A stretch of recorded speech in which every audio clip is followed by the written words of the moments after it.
कहानी न्यायप्रिय राजा और उसकी प्रजा। बहुत समय पहले की बात है। हिमगिरी नामक एक सुंदर और समृद्ध राज्य था। इस राज्य का राजा वीरेंद्र सिंह एक न्यायप्रिय और प्रजावत्सल शासक था। वह प्रतिदिन सुबह दरबार लगाता, जहां आम जनता अपनी समस्याएं लेकर आती और राजा स्वयं उन्हें सुनकर समाधान करता। राजा का मानना था कि एक सच्चा शासक वही है जो अपनी प्रजा को अपने परिवार की तरह समझे।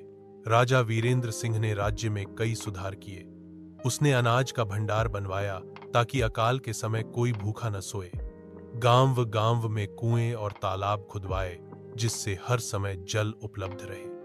किसानों के लिए मुफ्त बीज और औजार की व्यवस्था की गई और शिक्षा के लिए गुरुकुलों की स्थापना करवाई।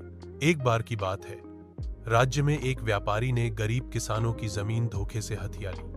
जब यह बात राजा को पता चली तो उसने तुरंत व्यापारी को दरबार में बुलवाया। सबूतों की जांच करने के बाद राजा ने व्यापारी को दंडित किया और किसानों की जमीन वापस दिलाई।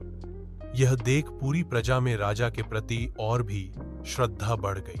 राजा न केवल न्यायप्रिय था, बल्कि वह हर साल राज्य के अलग अलग हिस्सों में जाकर खुद प्रजा से मिलता था। वह उनसे सीधा संवाद करता, उनकी कठिनाइयों को समझता और उसी समय उचित निर्णय लेता। प्रजा भी राजा को बहुत प्रेम और सम्मान देती थी, क्योंकि उन्होंने ऐसा राजा पहले कभी नहीं देखा था जो इतना विनम्र और कर्तव्यनिष्ठ हो। राजा वीरेंद्र सिंह के शासनकाल में हिमगिरी राज्य ने खूब उन्नति की। लोग सुखी, संपन्न और सुरक्षित थे।